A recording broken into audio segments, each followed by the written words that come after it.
425 అక్కడ, 425 ఇక్కడ. బాగా ఆలోచించి నిర్ణయం తీసుకోండి మిస్టర్ రామచంద్ర. జయ రానా మరి.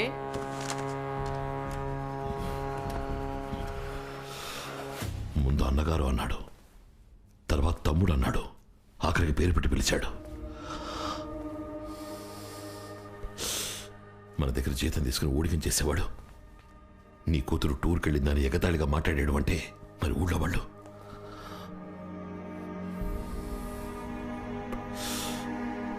ముందా పాపిస్తే దాన్ని గొంతు నలిపారేయాలి. అప్పుడే ఊళ్ళో తలెత్తుకోగలం.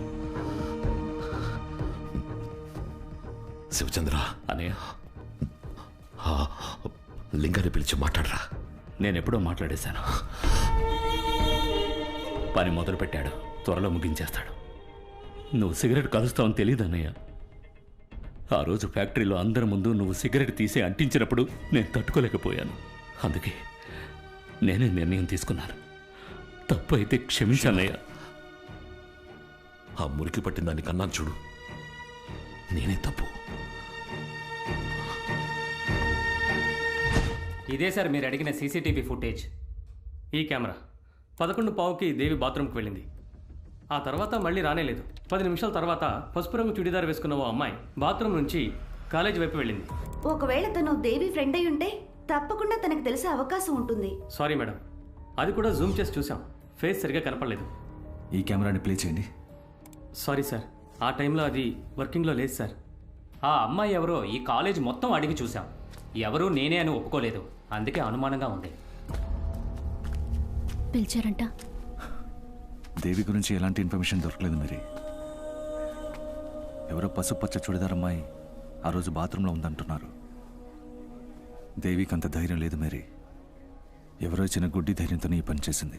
నువ్వు కొంచెం నీకు తెలిసిన అమ్మాయిల్ని అడిగి చూడు.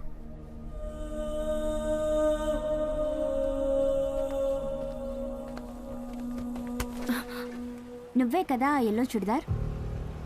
ఏంటి వాగుతున్నావు? ఏయ్, దేవి కనపడకుండా పోయిన రోజు మనమిద్దరం బస్సులో తీసుకున్న సెల్ఫీ నిన్న రాత్రి ఫోటోలు ట్రాన్స్ఫర్ చేసేటప్పుడు చూశాను. అవును, నేనే అక్కడున్నాను. నేనే దేవిని పంపించాను. ఎందుకే అంత పని చేసావు?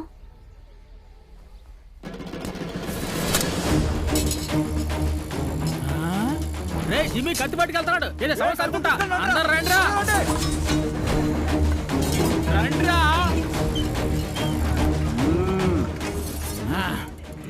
దాన్ని తక్కట్లో ఉంచు. పాత ఇనప సామాన్లకి బఠానీలు ఇస్తామని వినిపించింది. తుప్పట్టిన గతిని ఎత్తుకు కనిపెట్టేలాగా 1 కిలోమీటర్ వచ్చేసావు. నేను ఎత్తుక్కొని వచ్చి మరీ వెయ్యాలా? పట్టుకోరా మంచి బఠానీలు ఇవ్వు. ఏంటయ్యా అందరు కత్తులతో వచ్చారు? ఏంటి మీకు బఠానీలు కావాలా? వేసి పారనొక్కండి. ఈ కత్తుల వల్లే కదరా జాతి మత కుల భేదాలు గొడవలోను, అన్నదమ్ముల మధ్య గొడవ, బార్లో గొడవ, ఆఖరికి బోర్డర్ లోను గొడవ. చావు ఇంట్లో కూడా కత్తులు దూసి అందరిని చావు కొడుతున్నారు కదరా. పిశాసికి పేలు చూసిన బఠానీలే కదా. ఏదో గొడవలాగుంది, సాయం చేద్దామని మేమొస్తే మాతో ఆడుకుంటా. పాలు ఎక్కువైపోతే మీ ఇంట్లో ఉన్న పిల్లికి పోయిరా. అడవిలో తిరిగే ఈ పులికి కాదు. నీ దగ్గరున్న కత్తితో అరటి పండుని చెక్కితే తోలు అడ్డుకుంటది, మామిడి పండుని చెక్కితే టెంక్ అడ్డుకుంటది. బ్రెయిన్ లో పెట్టుకో. ఇప్పుడు నీ తలను చెక్కుతాను, ఎక్కడికి వెళ్ళి అడ్డుకుంటుందో చూద్దాం. 2 రూపాయలుగా నీదేనేమో చూసుకో. 2 రూపాయలు. రేయ్, ఇది మన రహీం బైక్ కదా? అవును, 6786. నీకెలా తెలిసింది? ఏలూరులో బాస్కెట్బాల్ ఆడడం కోసం బైక్ని స్టాండ్లో పెట్టామన్నా. ఇక్కడికి వచ్చి చూస్తే రహీం బండి ఉందన్నా. కంగారు పడకండి సార్, బుకింగ్ చార్ట్ చూసి కనిపెట్టేయచ్చు. డేట్ చెప్పండి. Vizag to Vijayawada Ratnachal express sir. మన స్టేషన్కి 3:50కి వస్తుంది. విజయవాడలో వాడికి చార్లెస్ అని ఫ్రెండ్ ఉన్నాడు. 10th వరకు కూడా చదివాడు. వాళ్ళ నాన్న పోస్ట్ గార్డ్ గా పనిచేశారు. ఇప్పుడు ట్రాన్స్ఫర్ అయ్యి విజయవాడ వెళ్ళిపోయారు. వాళ్ళిద్దరు ఫేస్బుక్ లో టచ్ లో ఉన్నారన్నా, చాలా క్లోజ్ అన్నా.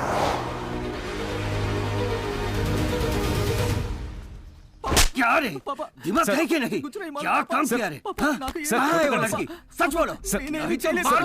వదిలేండి. सच बोलो. చూడు తమ్ముడు, ఇదే నీ చెల్లెలైతే నువ్వు ఊరుకుంటావా? నేను వచ్చిన వాళ్ళని తీసుకెళ్ళడానికి రా. నిజం చెప్పరా? చెప్తాను సార్. రహీము, దేవి 2 months బ్యాక్ ఇక్కడికి వచ్చారు సార్. ఫ్రెండ్స్ అందరం కలిసి ఫార్మాలిటీకి షాదీ చేసి పెట్టాం. ఇక్కడే ఎమరాల్డ్ లాడ్జ్ లో స్టే చేశారు సార్. రహీం కే పాస్ पैसा नहीं था सर. దోస్తుని అడిగి తీసుకొస్తాను అని మచిలీపట్నం వెళ్ళాడు సార్. వాపస్ नहीं आया, फोन भी स्विच ऑफ हो गया. దేవి భయపడి రహీంని వెతుక్కుంటూ మచిలీపట్నం గయి సార్. ఆ తర్వాత నాకు వాళ్ళకి ఏ కమ్యూనికేషను లేదు సార్. మేరీ, దేవి మచిలీపట్నంలో ఉందంట. నేను దాన్ని వెతుక్కుంటూ అక్కడికి వెళ్తున్నా. ఆ పసుపచ్చ చుడిదార్ అమ్మాయి గురించి ఏమన్నా తెలిసిందా? లేదు, ఏం తెలియలేదు.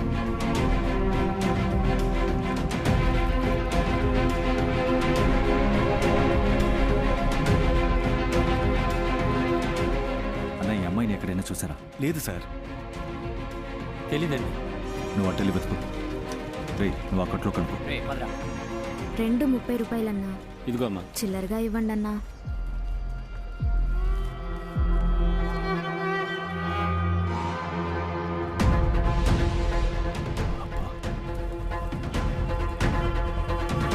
ఇదిగోమ్మా, డబ్బులు తీసుకో. విడిపోతాయంటమ్మా.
వరదలో పోరొచ్చిన పందిని మళ్ళీ ఇంట్లోకి తీసుకెళ్తున్నారా? ఎక్కడికి వెళ్ళారు? ఎవరితో తిరిగి వచ్చాడు? ఎప్పుడు తిరిగి వచ్చావు? తెలియదు కానీ నా పరువు పోయింది, నా మర్యాద పోయింది. నిన్ను నరికి పోగొడితే గానీ నాకు మనశ్శాంతి ఉండదు. ఏం చేస్తున్నావు?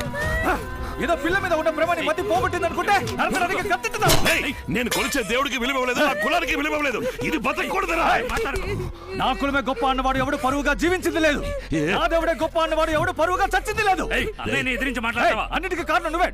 రవి, ఏంటా నువ్వు అన్నిటికీ బదిలీ చేయరా, బాగుపడతావు. చూడు, క్షమించగలిగే వాడే మనిషి. కూతురు తప్పు చేస్తే క్షమించలేవు మనిషి వాడువు. నా కూతురు రాది, నేనేమైనా చేస్తాను అనడానికి నువ్వేమర్రా? కోపంతోను శోకంతోను కొట్టినంత వరకే తను నీ బిడ్డ. ఎప్పుడైతే నరకడానికి కత్తెత్తావో అప్పటికి నీ బిడ్డ కాదు, నా బిడ్డ. పదమా, పోరా పో. ఆ నీతి లేని దాన్ని నడి రోడ్లో నరికి పారేస్తా. నేనింకా చావలేదులే, నిన్ను కలిపి నరుకుతా. చెయ్యన్నయ్య, చెయ్యి. నీకదే తృప్తి అనుకుంటే సంతోషం.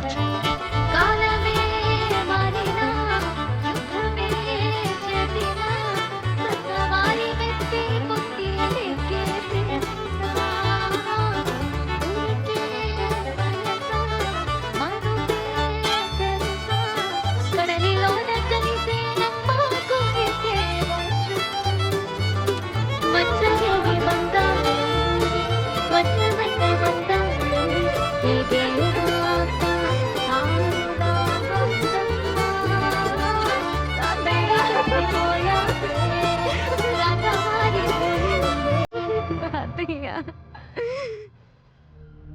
అన్ని